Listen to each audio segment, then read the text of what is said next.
Thank you for watching Amir Shakil 5858. I am Amir Putnam. I am thankful to all news resources. Following are the news which have been reported by American, European and Canadian channels. African, Asian channels and all news agencies have reported the same news. Now the news in detail. Russia in mourning, executive branch power and the reproductive rights. Rebels and army are fighting in Congo. Educational problems in Gaza. Mass abductions in Nigeria. Cherry blossom in Washington, D.C. Israel-Hamas Gaza war. There is no ceasefire in near future. Russia sent barrage of missiles to Kyiv, Ukraine, in response to yesterday's Moscow's deadliest terrorist attack. Now the news in detail.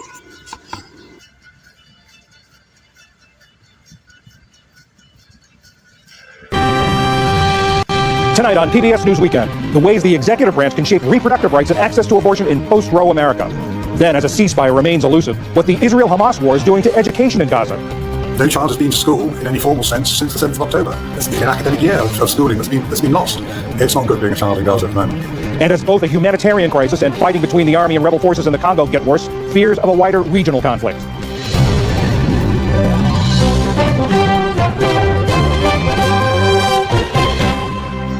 Major funding for PBS News Weekend has been provided by Consumer Cellular. This is Sam. How may I help you?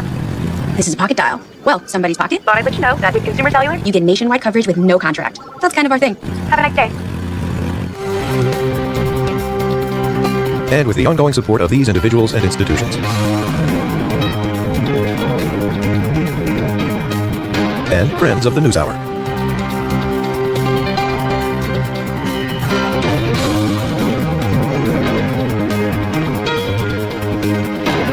This program was made possible by the Corporation for Public Broadcasting and by contributions to your PBS station from viewers like you. Thank you.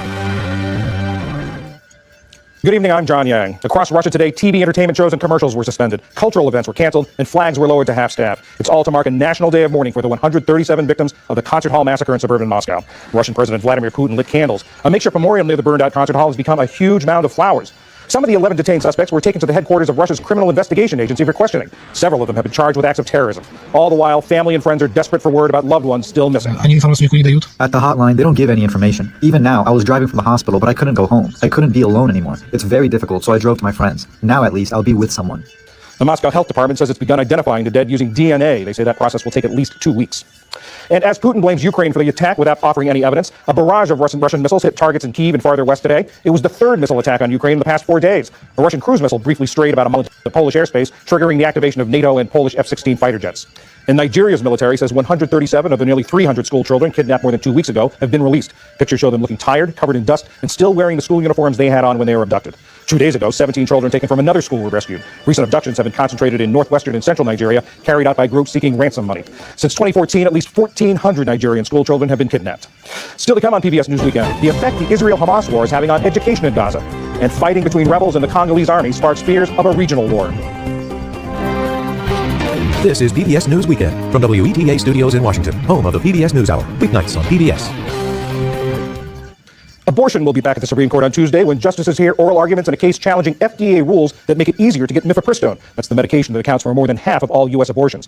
It's an election year reminder of the role executive branch agencies can play in the post-Roe world. Just one of the ways the future of reproductive rights could be shaped by who wins the White House this fall. University of California Davis Law professor Mary Ziegler is an expert on the law, history, and politics of reproductive rights. Mary, you've written recently that this is the most consequential election for reproductive rights in a half-century. Why do you say that? Well, I think before this election, what presidential candidates really meant was an opportunity to put justices on the Supreme Court, and that hasn't changed. What has changed is that now, without Roe v. Wade, a Republican president could do quite a bit to limit access to abortion nationally, including in states that voted to protect abortion rights through ballot initiatives or that put protections for reproductive rights in place through their legislatures. So this is the first opportunity we've really had to see what that could look like if we did have a second Trump presidency. Conversely, I think if you have a Joe Biden presidency, Joe Biden in some ways is a sort of firewall against whatever is going to come out of the U.S. Supreme Court. So if conservatives are able to engineer victories in the Supreme Court in cases like the one that's being argued this week, a lot of enforcement discretion is vested in the executive branch. And so in one way or another, there's a lot on the line. Let's talk about the ways that a president could influence this, the reproductive rights, sort of the administrative role. For instance, let's take mifepristone. They're fighting about FDA rules. Yeah, I mean, so obviously if the Supreme Court, for example, was to say that the FDA didn't have the authority to allow telehealth abortions in 2021 or didn't have the authority to lift other restrictions on mifepristone in 2016, the enforcement authority, right, the FDA would be the one to say, if someone was violating the new rules, we're going to impose a civil penalty or we're going to impose a criminal penalty. But the discretion about when to do that or whether to do that at all would depend on who's in the White House, right? Who's in that executive branch agency. And it's reasonable to assume that enforcing mifepristone rules that the Biden administration doesn't agree with wouldn't be a priority for Biden in the same way it might be if Trump is in the White House and someone is in HHS who feels very differently about mifepristone, potentially even those in FDA itself feel very differently about mifepristone. The Heritage Foundation actually has a whole project of things they want done if President Trump were to win a second term. And one of them is a law governing the U.S. mails. Tell us a little bit about that. So this law is called the Comstock Act. It was passed really as kind of an obscenity law in 1873, and it made it a crime to mail a variety of items that its framers believed encouraged people to have illicit sex, including originally items for procuring abortion. Now there's language in the statute that says items designed, intended, or adapted for producing abortion. So conservative groups are arguing that the Comstock Act makes it a crime to mail any abortion-related item, and they argue as a result, number one, that the FDA doesn't have the authority to allow telehealth abortion, but number two, that no one really has the authority to perform a legal abortion because every abortion in the United States takes place using some item in the U.S. mails, whether it's a surgical procedure or a medication procedure. So that question is front and center from Project 2025's mandate for leadership that you mentioned. And the argument is essentially that President Trump in his second term could start enforcing the statute against blue states on day one, against abortion doctors, against drug manufacturers, and potentially down the line, even against patients, because the Comstock Act notably makes it a crime not just to mail items, but to receive items as well. That law is still on the books. Why is it not being enforced in that way? Well, for a long time, it really hasn't been meaningfully enforced based on the best evidence we have in cases of abortion or contraception really since the 1930s. It's been enforced in cases involving pornography in the interim years, but not in cases involving abortion and contraception. And it's hard to say exactly why that is. I think in part we have a lot of federal court precedents saying that it's wrong to enforce the Comstock Act in all cases involving abortion, particularly in cases where a patient's health may be implicated or where a use is lawful. There also, just for many years, was Roe v. Wade, right? So it would arguably probably been unconstitutional to enforce the Comstock Act in those ways. So now we have this kind of zombie law that most Americans don't even know is on the books that the Supreme Court in theory could transform into an abortion ban that Americans would never vote to enact. Donald Trump has begun talking about a nationwide 15-week ban after 15 weeks of pregnancy on abortion.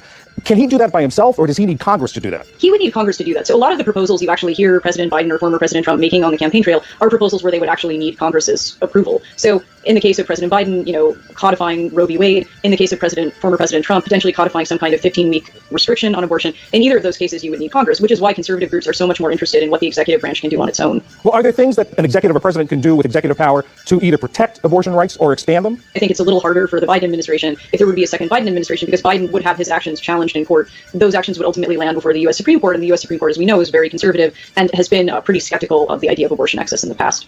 Mary Ziegler of University of California, Davis, thank you very much. Thanks for having me.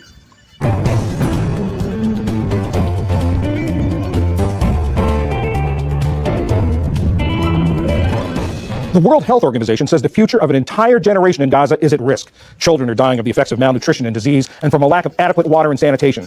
And there's another casualty from 5 months of war between Israel and Hamas, Gaza's school system. My dreams have been voided. My ambition has been broken. My dreams have been lost. They're nothing.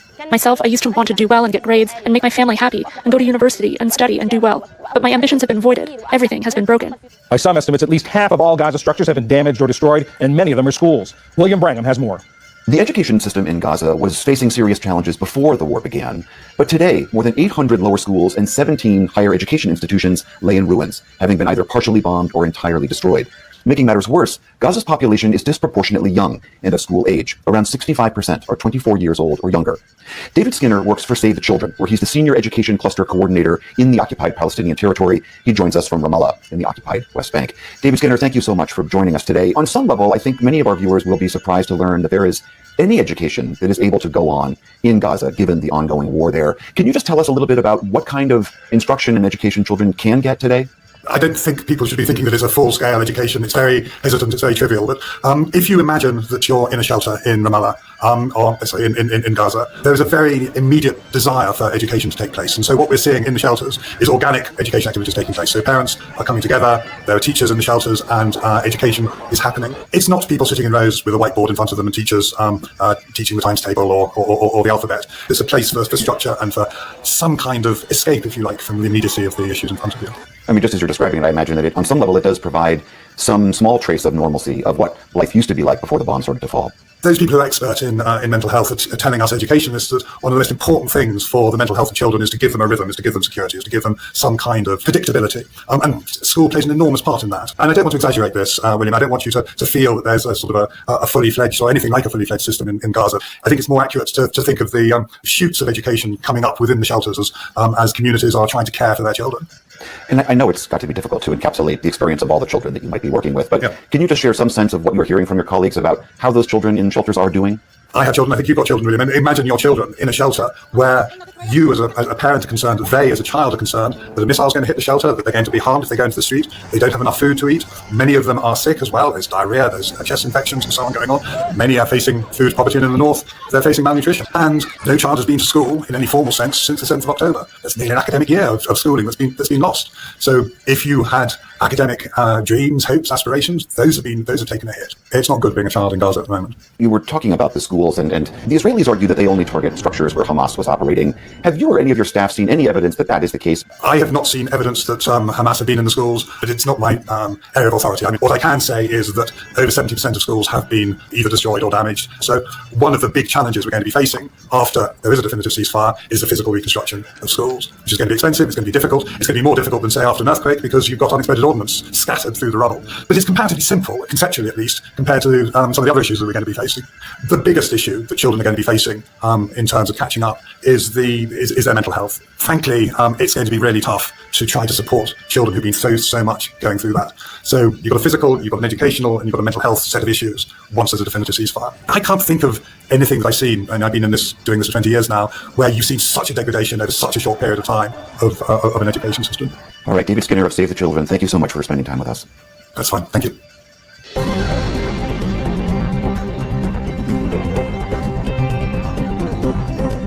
This past week, the World Health Organization warned that violent conflict in Eastern Democratic Republic of the Congo is making the humanitarian crisis there even worse. Fighting has intensified as armed rebels close in on Goma, the provincial capital of one of the DRC's most mineral-rich regions. Hospitals are overwhelmed with casualties, and hundreds of thousands of displaced civilians are crowding camps. I fled the attacks from Sake while bombs and gunshots were resounding with my 6 children. Since we arrived here, we haven't received any assistance, and we're hungry and do not know what to do. Now there are fears of a wider regional conflict. Jason Stearns is founder of the Congo Research Group at NYU's Center for International Cooperation and an assistant professor of international studies at Simon Fraser University in Vancouver. Jason, who are these rebels? What are their goals or what are their aims? And why are they making this push on Goma now?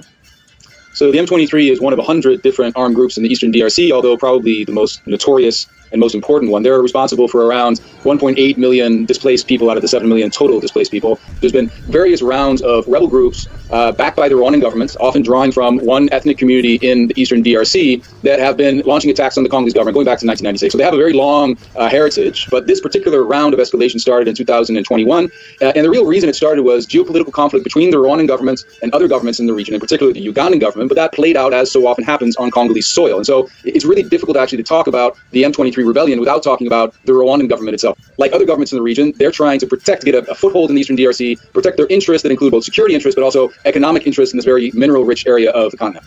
Are there American interests at stake here? The United States has become increasingly involved in the Congo due to the transition towards green energies. The Congo produces around 70% of cobalt in the world, and that you need that in electric car batteries. It's the largest producer of copper in all of Africa. That's pretty much in any piece of electronics that you have. And it's also a very large producer of a variety of other minerals, tungsten, tin, and gold in particular. But I think it's also important to highlight that the U.S. has an interest here also just because foreigners have always been part of the creation of Congo's troubles. It may be difficult for listeners to find Congo on the map, but any Congolese has a feeling that they are the victims of international interference, and they have reason to do so, I think, in particular because, the Congo's history has been embroiled in international intrigue since its founding in 1885. You mentioned the role of Rwanda and Uganda. What could be the spark that could expand this into a regional conflict, and what would be the concerns about a regional conflict? Well, that's a very good question, because increasingly it is a regional conflict. You now have peacekeeping troops, or actually intervention troops from South Africa, from Tanzania and Malawi, fighting pretty much against Rwandan troops in the eastern Congo. You have Burundians, a country just to the south of Rwanda, fighting against probably Rwandan troops in the eastern Congo. And so even though nobody is talking in terms of a regional war, none of these countries is really accusing or saying that they're killing each other in the eastern DRC, that is pretty much what has started happening. So I think the risks are very, very much there if diplomacy and cooler minds don't prevail. Is the Congolese military up for this challenge? Are they well-equipped and well-trained enough to fight against these rebels and also who are backed by other governments? And the Congo is deployed as a much larger military budget than ever before. They spend about $1 billion upwards a year on defense now. They've hired a variety of private security contractors, especially from Eastern Europe, to help them both train troops and fight on the front lines. And so the Congolese government has tried to throw the kitchen sink at this problem. I think, unfortunately, they have not fared very well on the battlefield. They've been plagued by corruption, by confused chains of command. I mentioned before, there's about 100 different armed groups in the Eastern DRC. Well, the one common denominator of all those armed groups is the Congolese state. The Congolese state is either too weak or very often actually in complicity with those armed groups, selling them weapons through corrupt networks. And so it's difficult really to imagine a long-standing solution to this problem without a reform of the Congolese army and really a reform of the Congolese state that almost has a vested interest in continuing the conflict given the corruption involved in the military. You mentioned peacekeepers from other African countries. The UN pulled out its peacekeepers starting at the beginning of the month. Why are they leaving? Well, the UN is in a phased withdrawal. They're on their way out. The Congolese government has asked them to leave. I think there's a widespread perception, not just by the Congolese government, but by the Congolese people, that the UN has this vast budget. It's over $1 billion a year. It's larger than the Congolese government's health or education budget. And yet they've been there for 25 years now, and they've not been able to bring an end to the conflict. And so there's a lot of resentment of seeing UN officials getting big salaries, driving around in air-conditioned cars, and not being able to finish off this conflict. Now, in their place, to a certain extent, the Congolese government has invited in these other countries to help them fight against these various insurgencies, but that so far has not yet been very effective. Jason Stearns of the Congo Research Group at NYU. Thank you very much. Thank you.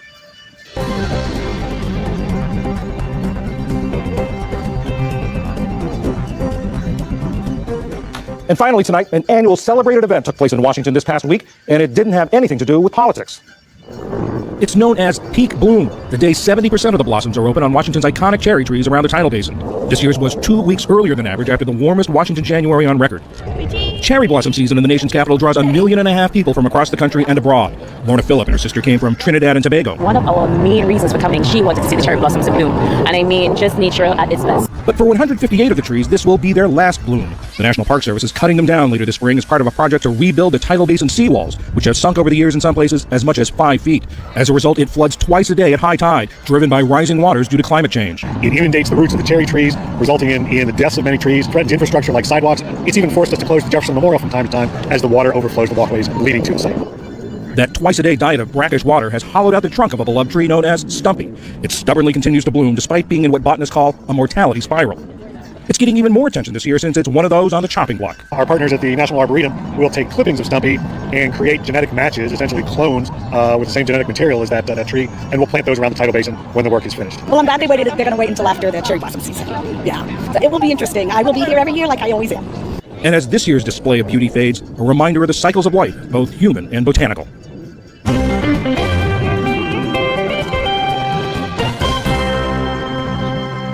And that is PBS News Weekend for this Sunday. I'm John Yang. For all of my colleagues, thanks for joining us. Have a good week. Major funding for PBS News Week. All the topics that captivate you. Are you looking for the latest news or to watch a show on demand? Follow us. Live international news is just a click away.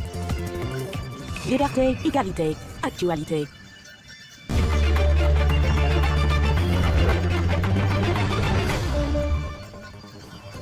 The count is underway in Senegal after polls closed in the presidential election. Millions of Senegalese took part in this delayed election following months of violence and unrest.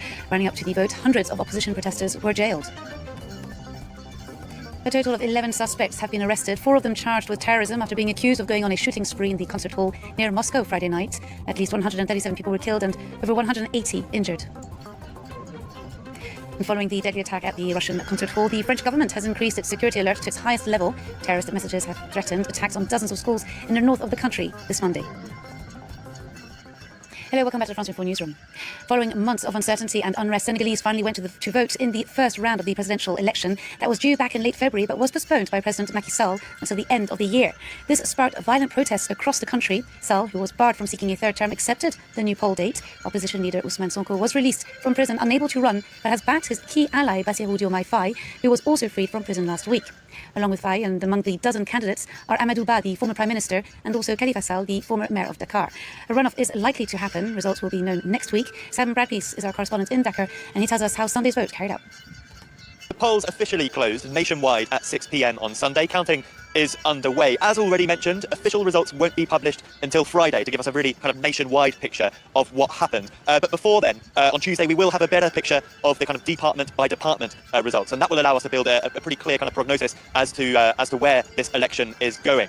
If none of the 19 official candidates wins an absolute majority in this first round of voting, there will be a second round with the top 2 going head-to-head. The date for that second round election would have to be decided by Senegal's Constitutional Council, which is effectively the highest body, the highest judicial body, I should say, in the land. So they will have the final say on that. No major incidents to signal, despite a couple of small hiccups here and there. The vote went largely kind of very smoothly, in what is undoubtedly an encouraging sign for kind of election watchers and those interested in democracy in West Africa more widely. Sam Bradpiece there, reporting for us from Senegal's capital. Army officials in Nigeria say at least 137 school children kidnapped by gunmen in the northwest of the country earlier this month have been released unharmed. Some 287 students were taken hostage. At least 100 of them are aged 12 or younger. The mass abduction was one of the biggest attacks on a school in years and sparked a national outcry over insecurity. Nicholas Rushworth tells us more. The Nigerian paper Punch headlines that 137 school children abducted on the 7th of March in the town of Kuriga in Kaduna State have been freed unharmed. Parents and community leaders joined other government officials at Kaduna State Government House when news came of the release. When we had our children are back, happy, people are happy, jubilating. We are only waiting to see our children. But we believe they are back since government cannot tell us lies. They have informed us. The children are now, they are taking care of them so that, they have to go under some treatment before they hand over to us. The army says the children were released days before a deadline to pay a ransom in an area more than 200 kilometers from the school in Kuriga where they were kidnapped. School authorities following the 7th of March abduction said that a total of 287 students and teachers have been taken. Officials have not yet clarified discrepancies in numbers. No group has claimed responsibility for the Kaduna kidnapping, which locals blame on bandit groups. Nigeria's President Bola Tinubu is under growing pressure to restore security after years of mass killings and kidnappings for ransom in the north of the country. On social media, he said, "I welcome the news of the release of the Kuriga school children. This re-emphasizes the importance of collaboration between the federal government and states for expected outcomes, especially on matters of security." The mass kidnapping in Kaduna and a series of others in recent weeks in the north come almost 10 years after Boko Haram militants abducted more than 250 schoolgirls from Chibok in the northeast. A total of 11 suspects have been arrested. 4 of them have been charged with terrorism. They're being held for questioning and are expected to be quickly put on trial. This after 137 people were killed during the rock concert at the Crocus City Hall near Moscow, for which the Islamic State group claims responsibility. Eliza Herbert has more on the investigation. Less than 48 hours after the Crocus City Hall attack, 4 suspects appeared before the Russian courts. They're believed to be the gunmen who carried out the attack. Facing charges of terrorism, they could receive life imprisonment and will be remanded in custody as a pre-trial restriction. 2 of the suspects were stopped at the wheel of this car after a chase on Friday night. The other 2 were later detained. Meanwhile, at the scene of the attack, the investigation is ongoing. Russian officials say they found an automatic weapon, vests with spare magazines and bullet casings. Investigations are underway with the suspects in the terrorist attack. The bodies are still being identified. At present, the bodies of 137 people, including 3 children, have been found at the site. So far, 62 have been identified. The assailants are also alleged to have detonated explosives, causing the fire that has complicated work for the investigative team. In a televised address, President Vladimir Putin said that 11 people have been arrested, including the 4 gunmen who have been identified as citizens of Tajikistan. Amid the allegations, Putin spoke on the phone with the leader of Tajikistan and discussed the fight against terrorism. The Islamic State group has claimed responsibility for the attack, and with more than 130 victims, it is the deadliest day of terror in Russia in decades. The French government has increased its security alert to its highest level this Sunday. It is doing so after the deadly attack at the Russian concert hall and the Islamic State's claim of responsibility. With threats in place against certain high schools in northern France, terror messages have threatened attacks on dozens of these schools this Monday. This report is by our sister channel France 2 and Nick Rushworth. Several students in northern France had a worrying email on their phones on Saturday. They talk about deaths, but we're going to pay a high price. The message was sent by a person presenting themselves as a fighter for the Islamic State group. The person talks about attacks using explosives on Monday against 122 secondary schools in several departments in northern France. I'm afraid to go back to school. We live in a world now where we can no longer be alone. We almost have to be in a group to avoid problems. I am in fact trying to say to myself that this could be false, but I know that something can happen anytime. The threats were sent via the school's digital workspace. The teachers, students and parents can exchange information. The perpetrators are said to have taken over certain accounts and then spread their messages on a large scale. Last week, some 50 schools in the Paris region were targeted by a similar attack.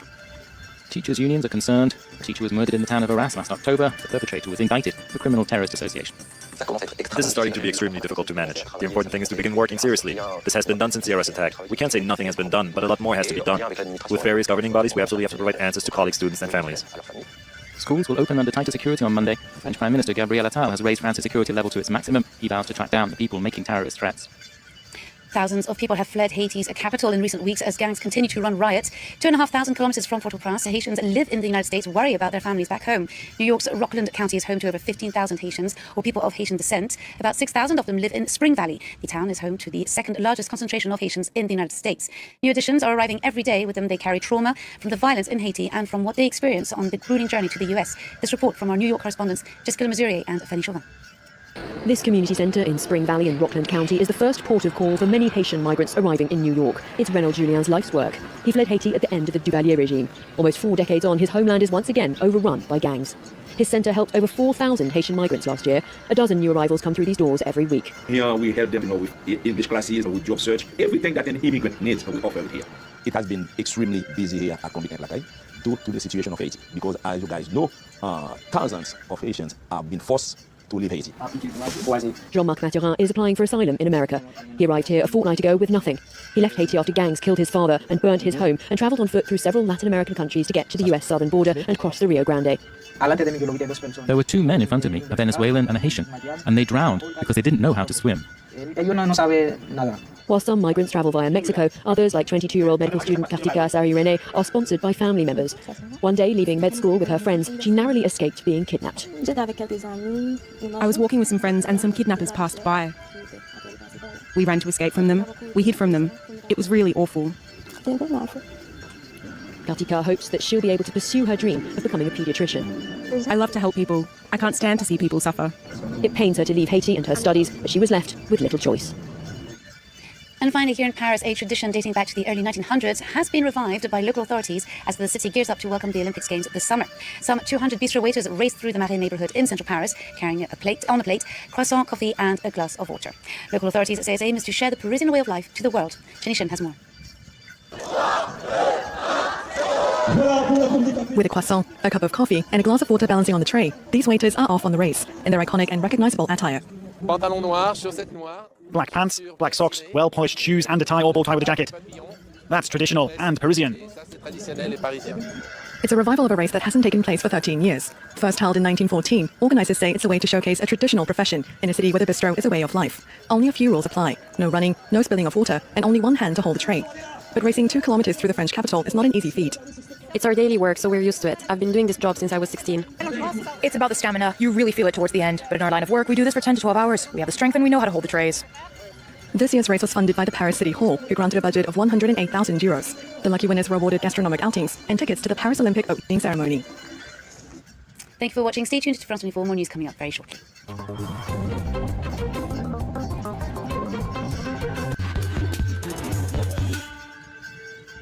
Hello and welcome to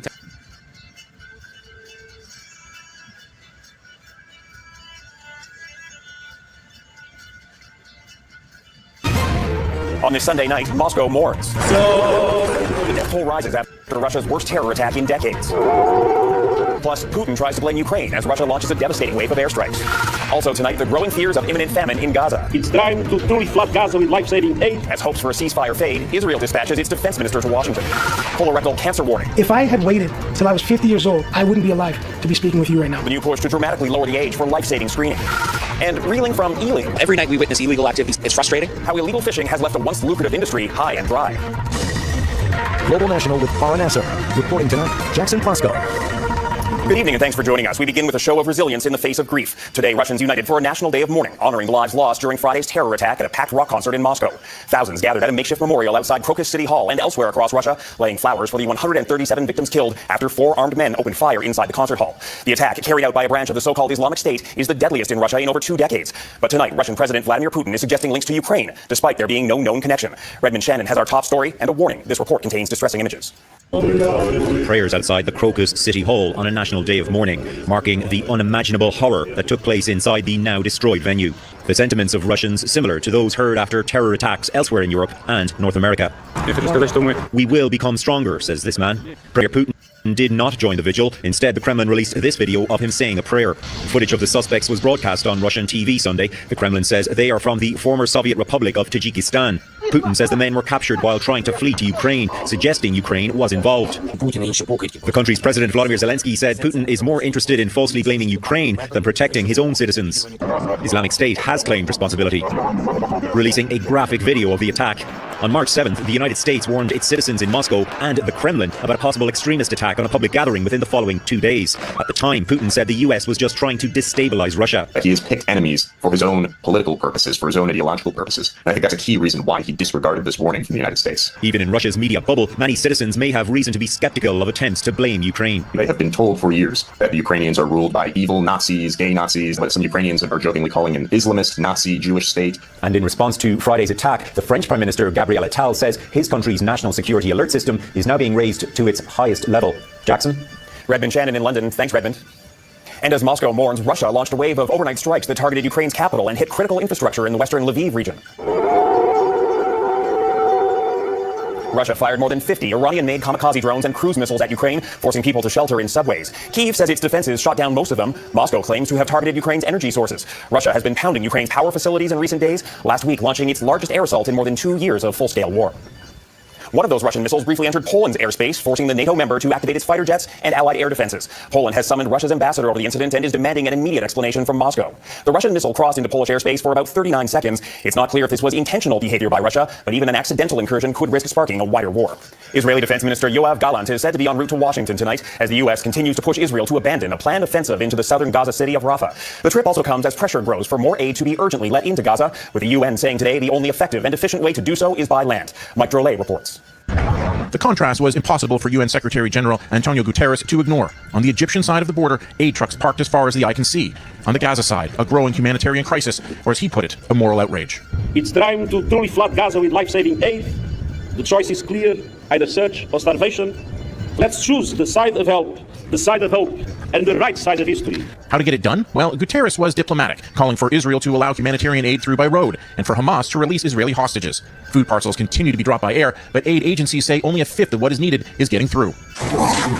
Meanwhile, after a late-night Israeli airstrike hit a house in Rafah, Palestinian civilians asked, is anywhere safe? Over 1 million displaced people have sheltered there, which Israel claims is the last bastion for Hamas militants. We fled south as Israel instructed, says this displaced man, yet they come to kill us here? We have nothing to do with this. Israelis too seem exasperated at the slow pace of negotiations as Hamas continues to hold hostages kidnapped on October 7th. What were once peaceful rallies in Tel Aviv now routinely become confrontational. But I want to remind everybody that this has been going on for over 5 months now, and quite frankly, we don't believe that the government is doing everything within its power to get the hostages back. Talks between Israel and Hamas are ongoing, but the animosity between the two sides is such that negotiations are reportedly being held through intermediaries. Mike Drolet, Global News, Toronto.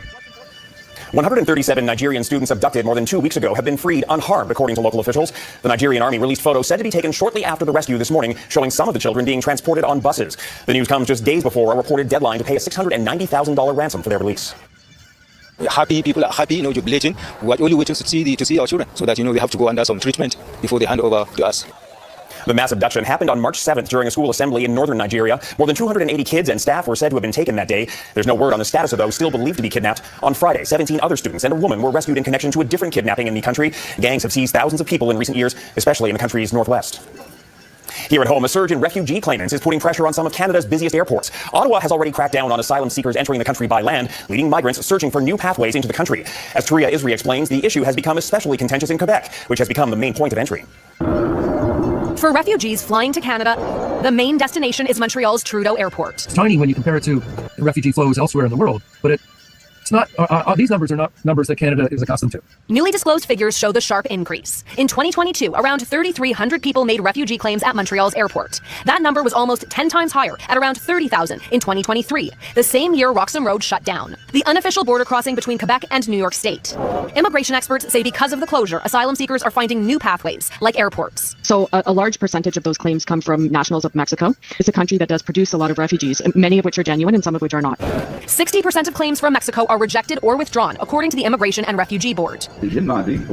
Last month, under pressure from Quebec, Canada reimposed the visa requirement on Mexican nationals, part of a string of recent announcements on immigration. It's a delicate balance. There are things we control and things we don't control. But it can be hard to strike a balance when there's a massive backlog. It can sometimes take years to process cases, and when refugee claims are denied, it can be difficult to remove people. As of last month, the border agency had issued around 30,000 active warrants to failed refugee claimants. Taria Isri, Global News, Ottawa. Colon cancer is the third leading cause of cancer-related cases and deaths in Canada. The Canadian Cancer Society estimates about 1 in 16 men and 1 in 18 women will develop colorectal cancer during their lifetime. The disease also makes up about 11% of all cancer deaths in the country. While most older adults know the importance of screening, a much younger generation is now confronting an illness they didn't know they had to worry about. Neethu Garcha reports on the urgent push to start testing people decades sooner. Laura Jean Bainbridge is walking with purpose, 31,000 steps a day during this colorectal cancer awareness month to raise funds for cancer research. 31,000 steps inspired by her diagnosis at just age 31. While active and health conscious, she struggled with Crohn's disease, which put her at higher risk. I found that it just wasn't getting better, so I said I would like a colonoscopy. I had colon cancer, stage 3. After chemotherapy and a surgery removing her colon, Bainbridge has been cancer-free since July of 2022. She's been sharing her story in hopes of helping others. Things like abdominal pain, rectal bleeding, for me it was extreme bloating. If that's repetitive, advocating for yourself in the system so that you get the answers that you need. Early colonoscopy saved me and my partner's lives. We're 37 and 39. Bishop Brigante can hardly keep up with the messages he's receiving from cancer patients across Canada. I'm stage 4 cancer right now, fighting for my life. His petition to lower colon cancer screening recommendations from age 50 to 30 is gaining momentum. Early detection is crucial for successful treatment. I was always told, you got hemorrhoids. Oh, you have irritable bowel syndrome. You have this, you have that. The Ontario artist says his own fight underscores the dire need for early screening. If I had waited till I was 50 years old I'm 45 now. To get a colonoscopy, I wouldn't be alive to be speaking with you right now. I've been treating patients with colorectal cancer for 20 years. And I think I've never seen a time where I've seen that many patients who are younger than age 50. BC oncologist Charlene Gill emphasizes the need for candid conversations. Don't be afraid to talk about change in stool. I think modesty sometimes has really led to people not presenting earlier. People that are young are at an alarming rate are getting colorectal cancer and they're dying. As the face of the disease gets younger, advocates say the urgency for more awareness and early intervention is undeniable. Nitu Garcha, Global News, Vancouver. Dealing and dealing. Coming up, how illegal fishing has forced the shutdown of a lucrative industry in the Maritimes. जी मेरे भैया हमारे have trouble spotting it in the water. Elvers, or baby eels, weigh only a few grams, but they're part of a multi-million-dollar industry. But there's been widespread poaching on rivers in Nova Scotia and New Brunswick, despite a recent cancellation of the fishing season. Since March 6th, 34 people have been arrested, 9 vehicles seized, and more than 6 kilograms of the lucrative fish have been confiscated. As Heidi Petrachik reports, licensed fishers say enforcement isn't keeping up with the illegal harvest. Fisherman Stanley King is used to casting nets, but this spring he's been setting up cameras. Every night we witness illegal activities happening on our trail cams. It's frustrating. He's reeling in images of shadowy figures carrying nets and buckets in search of immature eels known as elvers. The baby eels swim upstream in coastal rivers at night. They're worth thousands of dollars a kilogram in China and Japan. Earlier this month, concerns over illegal fishing prompted the federal minister to cancel the season, the third shutdown in 5 years. We've had to put approximately 25 people out of work. The industry as a whole put 1,100 people out of work, and we're scrambling right now. Mi'kmaq nations asserting treaty rights to fish have also criticized the closure over lack of consultation. Some First Nations have conservation plans with Ottawa to fish, some do not, also adding to tensions. Because the department wasn't doing anything. You'd have 50 and 60 people down our river, and maybe you'd have 25 or so or 20 people down there that were just plain bad actors, hiding in amongst the people who were expressing a right. So although at the beginning it was a lot of First Nation fishers exercising their perceived rights, everybody's jumped on the bandwagon now. The elvers have just begun to run in rivers like this one throughout the Maritimes. But King says the true test of enforcement against illegal fishing will be next month when the run becomes more intense. Don't go fish elver, because if you're caught by a fishery officer, you will be arrested. Last year, reports of violence closed the fishery early. There were 107 arrests for illegal fishing that year and 112 charges. We expect the same ratio of charges to arrests this year. Kerr says officers have made dozens of arrests so far this month, but those who fish legally say the department isn't doing enough. King says what his cameras are netting is proof poachers are still profiting when legal fishers can't. Heidi Petrachik, Global News, Hubbard's, Nova Scotia. Ahead, the medical breakthrough in Toronto that could reduce the challenges of epilepsy. March is Epilepsy Awareness Month, and it's an important reminder that more than 300,000 Canadians are living with a challenging condition. But in Toronto, a team at Sick Kids Hospital has completed a medical first that could pave the way for a new form of treatment. Catherine Ward has more on the hope offered by a remarkable implant. Dr. Elizabeth Donner says medication is the common way to manage seizures, but pills don't work for everyone. For up to 30% of people living with epilepsy, medication does not work to control seizures. And for those people, epilepsy can be very debilitating. Different treatments are needed for these patients. One family trying to help their teenager was able to try a groundbreaking procedure here at Sick Kids. In some cases, doctors consider removing portions of the brain, but it wasn't an option in this case. His seizures were arising from the part of the brain that controls the movement on one side of his body. So if we were to proceed with surgery in that area, we would have left him with very significant weakness on one side of his body. Instead, the team opted to insert a responsive neurostimulator system into the boy's brain. It allows us to leave that part of the brain intact and deliver stimulation to the area specifically to try and control the seizures. Pediatric neurosurgeon Dr. George Ibrahim performed the surgery in August 2023. The hospital says this was the first time it was done in Canada. It can record activity directly from the brain, and it actually responds to that activity in real time. So in some sense, it's actually highly personalized to an individual's brain. Gary Collins is the CEO of Epilepsy Canada. His epilepsy can be controlled by medication, but he's hopeful this new treatment will help those who need another option. I'm very, very happy and optimistic that this, again, will be another methodology that will prove successful. The family did not want to appear on camera, but Sick Kids says the teen is doing well. These procedures were allowed under a federally regulated program that gives special approval for medication or procedures that have not received full approval. It has been approved for adults in the United States who meet certain criteria. Catherine Ward, Global News. Helping home. Next, how a Nova Scotia nurse is supporting women and girls' health back in Kenya. Finally tonight, we want to introduce you to a Nova Scotia nurse who's making change on the other side of the world. Emma Mwindi is originally from rural Kenya and knows the challenges women and girls there face in looking after their health. So she started a nonprofit that aims to ship them the kind of supplies that are so often taken for granted in Canada. Ellen McDonald reports. Emma Mwindi grew up in rural Kitui County, Kenya. As the daughter of the only nurse in the community, she was interested in healthcare from a young age. In Kitui, she noticed there was a significant healthcare gap in one area: women's menstrual and reproductive health. I could see girls missing school, sometimes even to the extent of 5 days every month, because of the embarrassment that comes from sometimes leaking and of the menstrual product and, having to stain their clothes. Some girls would drop out of school. Others would even come to school having used old drugs or even mattress forms. Now a nurse herself, Mwindi is giving back to her roots through Sauti ya Dada, a nonprofit centered around empowering women. Mwindi founded Sautia Data with 6 friends who are now located all over the world. From her home in Halifax, she is fundraising for the nonprofit to purchase reusable menstrual hygiene kits for women and girls in Kitui. So we have a kit that has the sanitary pads, the wet package that they use when they use the pads, as well as giving them some detergent and also inner pants. So far, the group has been able to supply 400 women with menstrual kits, but the battle against period poverty is far from over.